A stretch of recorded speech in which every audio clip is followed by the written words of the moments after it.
are doing? And second off, did you think that the hit was dirty? And did you discuss the hit with the referees and what was their explanation? Dallas is in the concussion protocol. Yeah, those hits happen a lot of times. I'm not here to ever question the integrity of another player or anything like that. Like those happen. Like you're going in there and you're going to get a hit, and Dallas goes to the ground, and the guy's coming in to hit, where his head is named normally. Was probably perfectly fine, but then as Dallas goes to the ground, it becomes an illegal hit or illegal whatever. And so I'm never going to question the integrity of the player. I have a lot of respect for Justin Simmons. He's a really, really good football player, a phenomenal tackler. And he showed a lot of good open field tackles yesterday. And I think he's first class player in person as well, of what I know of him. So I'm not going to ever question that. We always look at stuff. We always have a list of questions that we want to ask the referees after the game, just so we can help our players, teach our players. But hey, they got a hard job. The referees got a hard job, and they got to make those things. We always talk about this in our coach's office. Like we have that remote in our hands, and we can slow it down really slow, right, to show what's happening in that play. They got to make those decisions and split, and game, with the speed of that game. That game moves so quick. And so, we always want to know some things like that happen in the game with officiating questions, so we can teach our guys how to play the game right without being penalized. Go ahead, John, and then Dave Zangaro. Hey, Nick, you have really, really committed to the run the last 3 weeks, especially. And it's a shift, I think, in philosophy or whatever. Can you take me back to a moment, maybe? Was there a moment watching film, conversation with coaches or linemen or anything where you kind of had that shift? Again, we just want to do what we think's best for us to win each football game. And, that always starts with what you think you do well first, right? And then it goes into what, so you kind of look at the things that you're doing well and what's working for you. And then it goes into the scheme that the team that you're playing scheme and their players. And so, that's just something that we've wanted to. We've known we've had a good offensive line the whole time. We've always wanted to get the run game going to help Jalen be more successful as a quarterback. Because that takes some of the pressure off him. But I don't know if there was a shift or more so just a sense like. It got going early in those games. A couple of those games, starting with Las Vegas, it kind of got going early in that game. We obviously got ourselves in a position where we got down there. But and so maybe you could say that shift happened in Las Vegas. But that has always been our emphasis, that we want to be able to run the ball. We ran the ball well. You don't just all of a sudden, I don't know, I think maybe we're in the top 5 of the league in rushing. I'm not sure exactly what the stat is. Top in the NFC. Top in the NFC. There you go. Yes. I knew John. I knew you'd know the stat right there.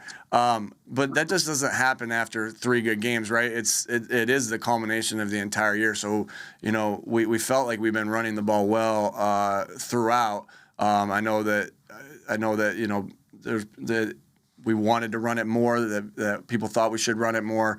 And it's just the way games go sometimes. And so I don't want to say it's a shift because, again, I think we've been running the ball pretty well the entire year. It's looked different here, game in, game out, but that's going to be part of the course for the way it goes, whether you're under center, whether you're in the gun, whether you're zone reading, whether you're running gadgets, etc.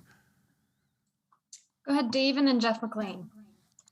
Hey, Nick, as you look back at some of the tough losses, tough moments you guys had earlier this season, how did you get the players to keep believing in you and your process even when it wasn't yielding the results?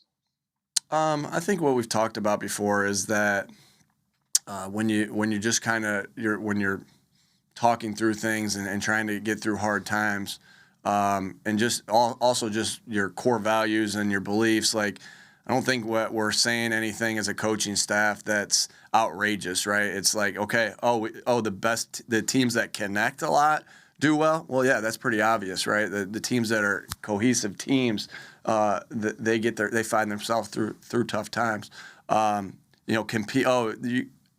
that compete hard, it's to say like that have accountability, that have football IQ, that have fundamentals. Like, so it's not like we're saying anything that's off the wall. I think I've kind of said that in here before. Like these are our core values that I think that our guys know, and in some aspects have been true on all the good teams they've been a part of. And so it's just continuing to hammer home the things that that we believe are a common denominator in good football teams. And so that's the coaching side of it. I think the player side of it is that we just got good guys on this football team. We got good leaders on this football team. We got high football character guys. We got high character individuals, away from the game. And so when you have guys like that in the building, that goes a long way. And so, just can't say enough for the job that Howie and his staff have done putting this team together, and the character of the guys that we have in the locker room and the leaders we have in the locker room, and that helps you get through some tough times as well. So, again, we had a good game yesterday. We got to look to build on that and try to go 2 in a row. Go ahead, Jeff, and then Martin Frank. Nick, how has DAvion Taylor compensated for what he's lacked in experience? And have you been more willing with a young guy like that to maybe overlook sometimes when there are mistakes because of his upside? Yeah, he's definitely got a lot of talent, Jeff, with his athleticism, his speed. He can make up for some of those things, some of that lack of experience because he has that ability. And so that, playing that position, I think that you go through some of those growing pains too that a quarterback has to go through, right? Diagnosing all that, making calls, diagnosing everything that's going on, run, pass. And so there's no doubt what you said, his athleticism has allowed him to make up for a little bit of his lack of playing time. But that will grow, he'll grow more and more and more each week through the reps that he's getting. And so, as long as he's willing to put in the work, and he's definitely one of those guys that is another high character guy that works hard, that loves football, that's tough, that's willing to put in the work to get better every single day. And, and so when a guy gets better every single day, it's the two things, right? One, they're getting more reps, and two, they care about their teammates, they care about the sport, they care about being the best version of themselves they can be, and they got no choice when it is like that. They have no choice to get better, and so that's definitely something I've seen from DAvion throughout this year. We'll go to Martin and then Zach Berman.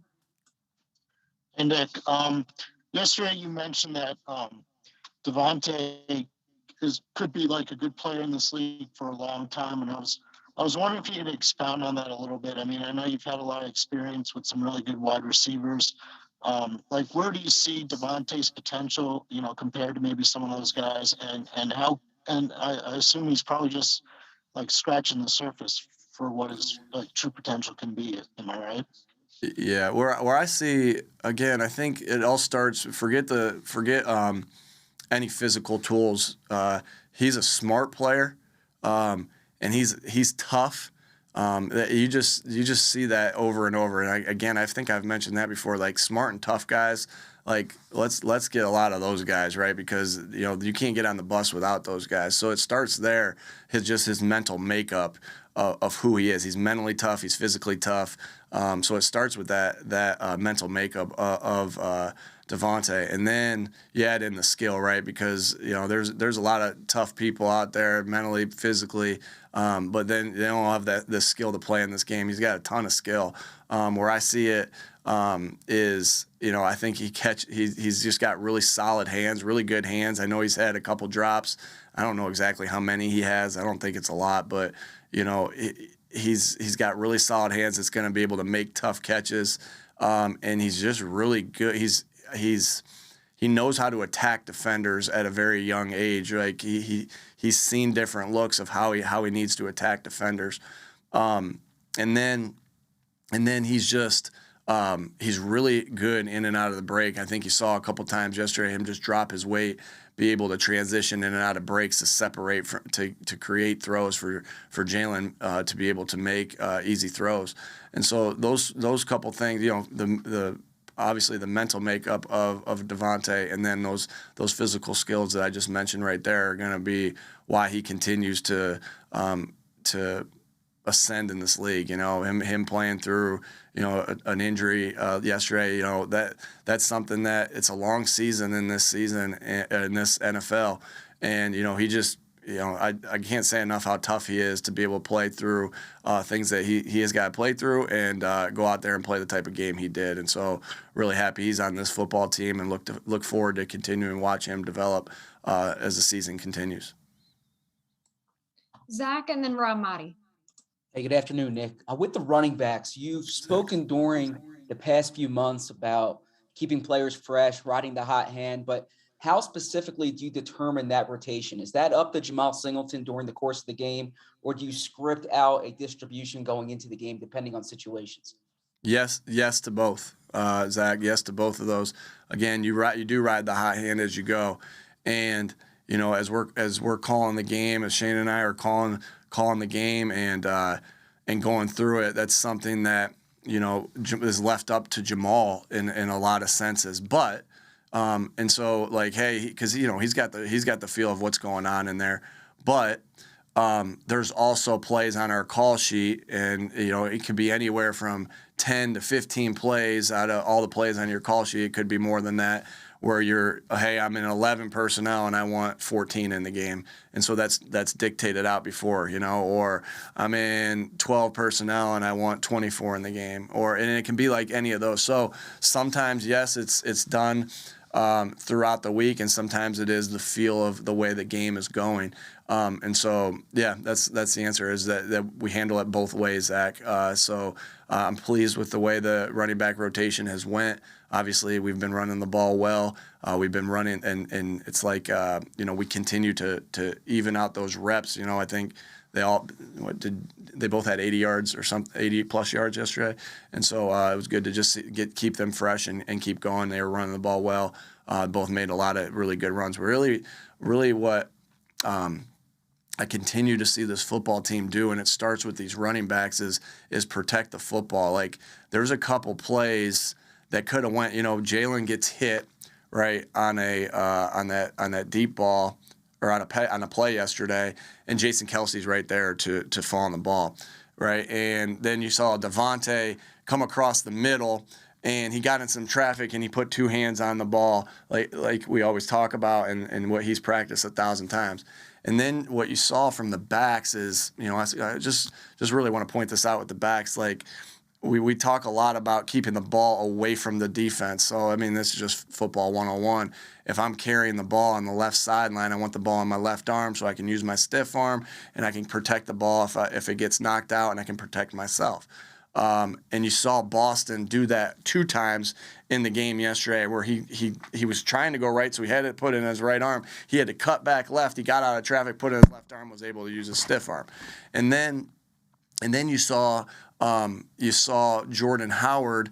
You know, a lot of times in this game, when you're going to the ground as a ball carrier, your natural tendency, if you guys all would stand there and start to go to the ground, your natural tendency is to put your arms out. I know we're not in person right now, so you're not really seeing me, but just to put your arms out. Well, you know, there was a couple times, especially and when we were kind of milking the clock and running the clock out, where Jordan Howard was on his way to the ground, but he kept that same ball security that he needed. And so I can't say enough about how well the guys have done taking care of the football and really protecting that football. And you saw, you know, there was some opportunities for the Broncos, you know, to have some of those yesterday, but our guys protected it well. And conversely, on the other side, right, that we took one away in a very critical moment to help us get a touchdown. So, and that starts with the running backs and Jalen, because they're touching the ball every play. So, wanted to make sure I said that about our backs, of how good the job they're doing protecting the football throughout this season. We have time for 2 more, so we'll go to Rob and then Ed Kratz. Hey, Nick, what would you say to anyone who has already come to the conclusion that Jalen Hurts can't be a franchise quarterback? And for the record, I'm not saying that he can't. Yeah, watch the last 3 games, and that's the biggest one right there, right? And so, you know, you look at, he started, is it 13 or 14 games? I'm looking at Bob right here.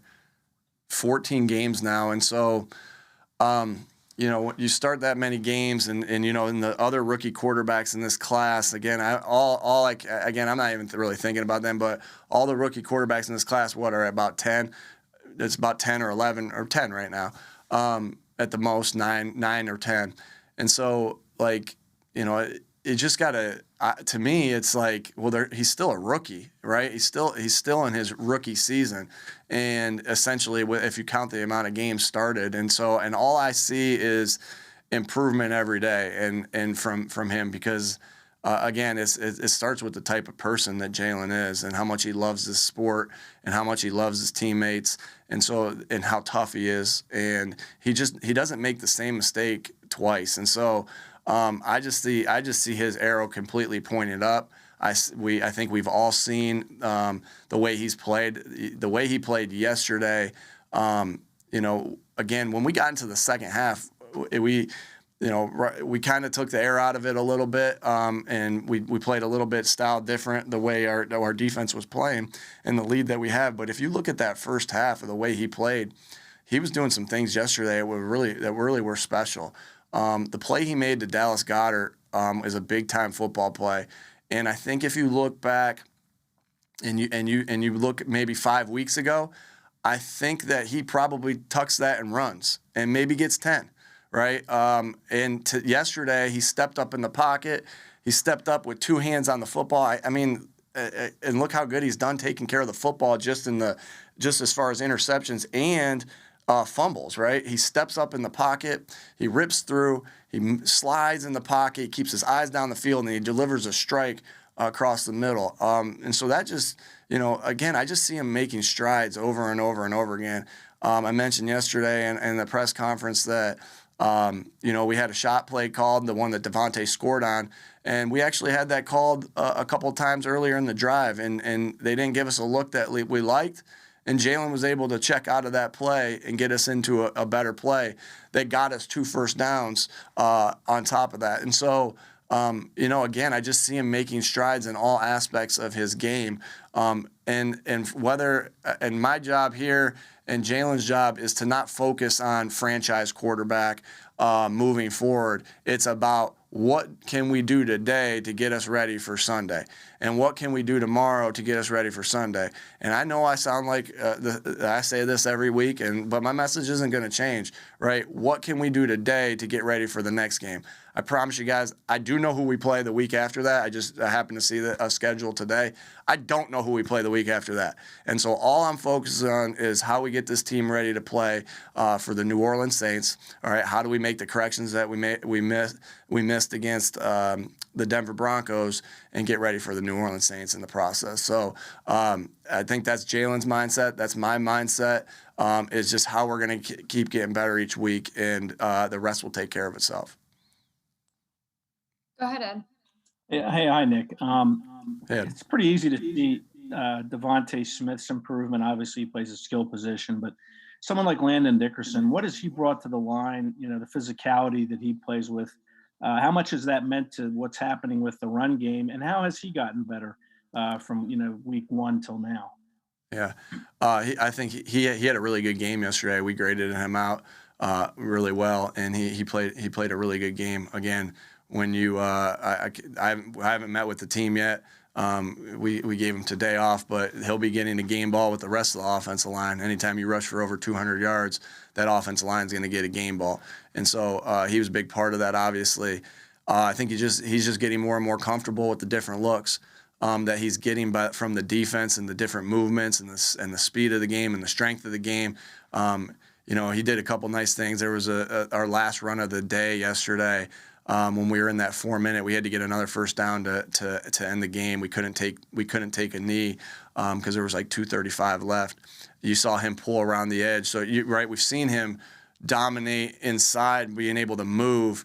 But then yesterday on that play, he pulled and was able to get out in space and show some athleticism out in space too. So I just continue to see him develop. I think that a big credit of that goes to obviously Landon, a huge credit of that, because he had the right makeup to reach his potential. And then having a player like Jason Kelsey next to him, that's big time, right? And Jordan Mailata on the other side. But Jason's seen everything in this league, right? So I think Jason's experience is oozing off to Landon, right? He's got such a good presence next to him. The type of game that Jason played and Lane Johnson played yesterday, man, those guys. That offensive line played really well, and it really started with Jason and with Lane. And moved down to the other guys as well. So I continue to see Landon get better. He cares. He's tough. He's physical, and he's going to just keep getting better. And Coach Stout's a great coach that will if Landon comes in a day and he doesn't feel like getting better that day, I promise you that Jeff Stoutland will make sure that he's feeling ready to get better that day. Thanks for the time, Coach. Thanks.